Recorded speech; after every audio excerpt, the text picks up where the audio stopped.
If you are new here, thank you so much for clicking on this video, and if you are returning, thank you so much for spending your time with me. So if you're interested in seeing my plant of the month for my Back to Basics little segment here, please stay tuned.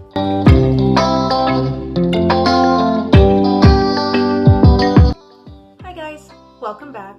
I know it's been a little bit of time since I've been here, but I had a lot going on and had to sort through that. I'm still kind of trying to sort through it, but I hadn't realized how long it had been since I put out a video, so I made sure that I was going to do that this week. In today's video, we are going to go back to basics, as I call it. I'm going to take a common houseplant, which is common for me. Uncommon and rare houseplants are plants that I can't readily get in my area or sometimes even the country. Sometimes I find that there are plants that they'll have way over on the East Coast that you won't be able to find here on the West Coast. So it's, takes a little bit of finessing and reaching out to the right people and finding the right, seller that can transport the plant that you're looking for here. I know that there's a couple that I want that are only available in the US, I think, at the moment. They'll probably come up here eventually. It seems like everything is kind of moving up and out these days. So much of my time, I find, is spent on looking for those, not so much rare plants, but the uncommon ones. And I'm finding that I am being attracted more and more to plants that I've never heard of or that I don't hear talked about very often. They can still be common, but they're just not talked about very often, which is actually going to be the plant that I am discussing today, because I'm surprised that I still own this. It hasn't died. Over the years that I have owned many of them, I didn't pay as much attention to pests in the environment of my plants as I do now.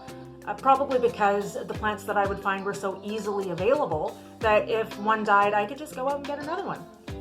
Since I have kind of jumped on that train of trending plants and things that I haven't really seen before, I do pay more attention and try to stay more aware of the environment of my plants.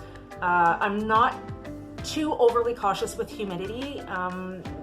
Basic household humidity. I do have humidifiers in this room and then just a small one in my bedroom for the plants that I have in there. Besides that though, they're fine. If I find anything that's on too big of a decline, then I will, deal with that. So with that being said, today's basic plant that I wanted to talk about is the Ficus Benjamina. Just like its other ficus counterparts, the Ficus Benjamina is a little bit of a diva. So what I have found is that when you find a place to put your ficus, whether it's an Elastica, a Benjamina, any of the ficuses that I can even think of right now, when you find a place that plant loves, don't ever move it. The closest I've come is I had it in this room when I started out, when I got it last year, in an east-facing window, and then I moved it to my living room, also in an east-facing window, and I did not have any issues. So, with that being said, this, I don't know if I can get her in the frame. Oh, she needs to be watered. This is my Ficus Benjamina. It's just a little one. It was much smaller when I started. You can see all of the new growth that is happening all along this long shoot here. It grew a lot over the summer, and I actually haven't lost that many leaves, and the leaves that I'm pulling off now are because it is so dry. I kind of forgot about it. I actually don't tend to see this plant as often as I see the others. And it is typical for the lower leaves, branches of the plant to be more bare, and the top of it's a tree essentially, so the top of it is going to be more bushy.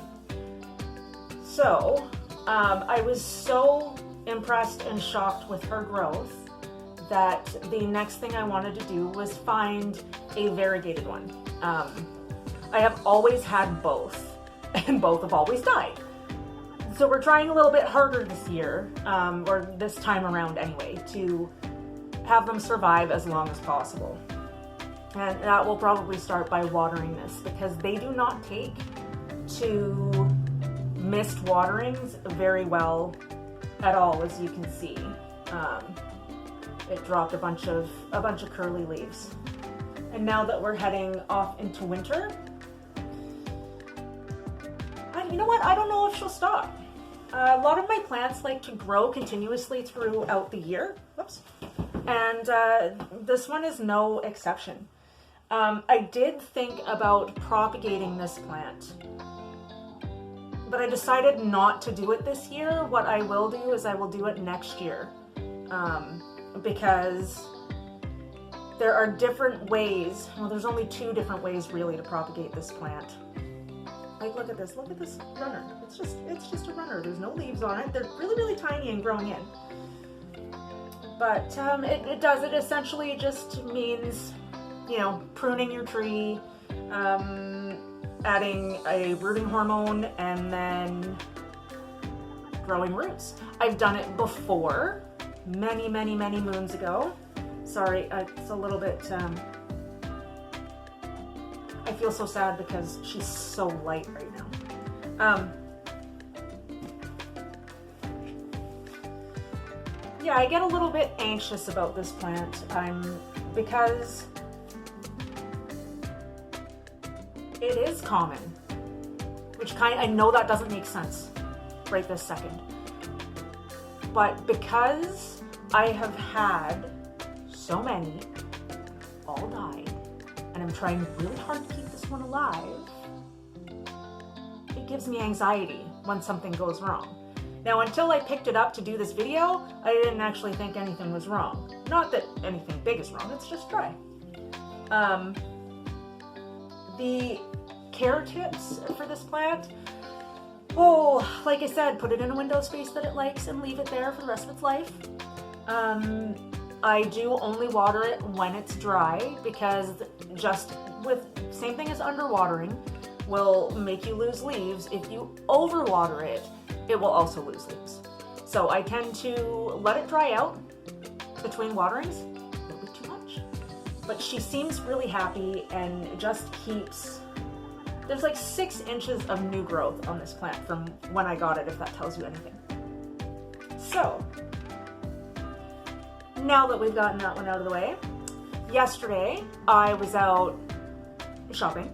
I went for breakfast with a friend and we ended up at Home Depot for some reason, which is interesting because I never go to Home Depot.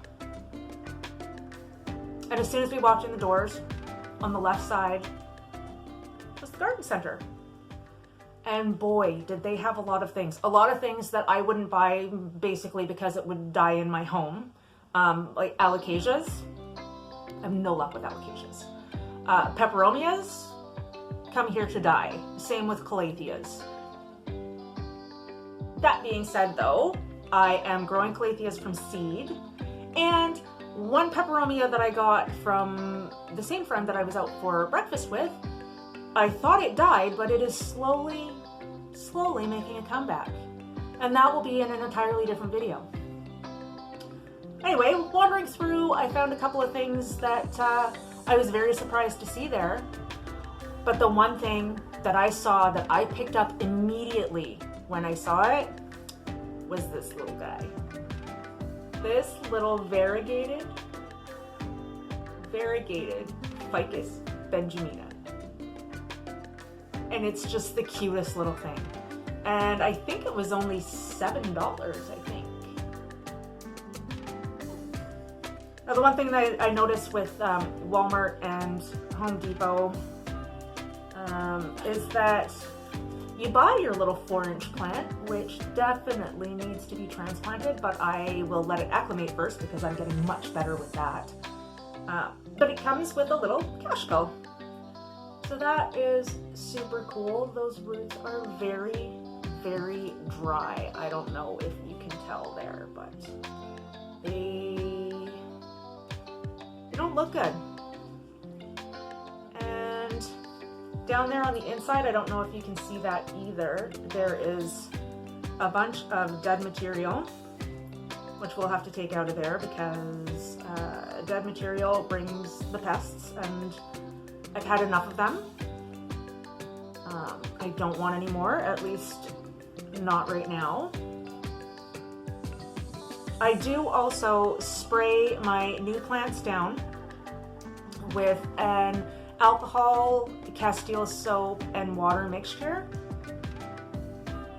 And for my bigger plants, like my Rojo Congos and my Monstera Deliciosas, I will wipe down the leaves weekly basis. It's extended now to weekly since they've been brought inside and we have a lower pest level. But with the heat being turned on, I am always fearful of spider mites because I hate them so much.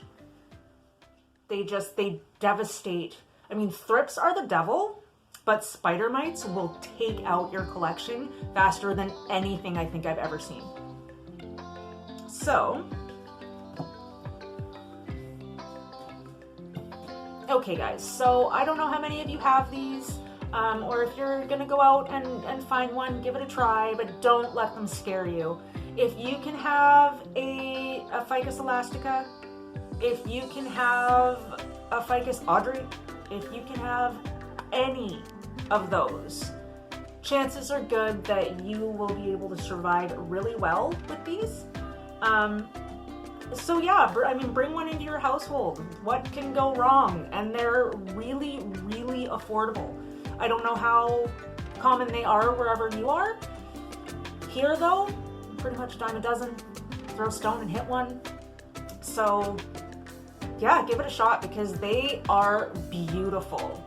If they can get to that point where they are big, you used to find them braided, like with what are they called? What am I thinking?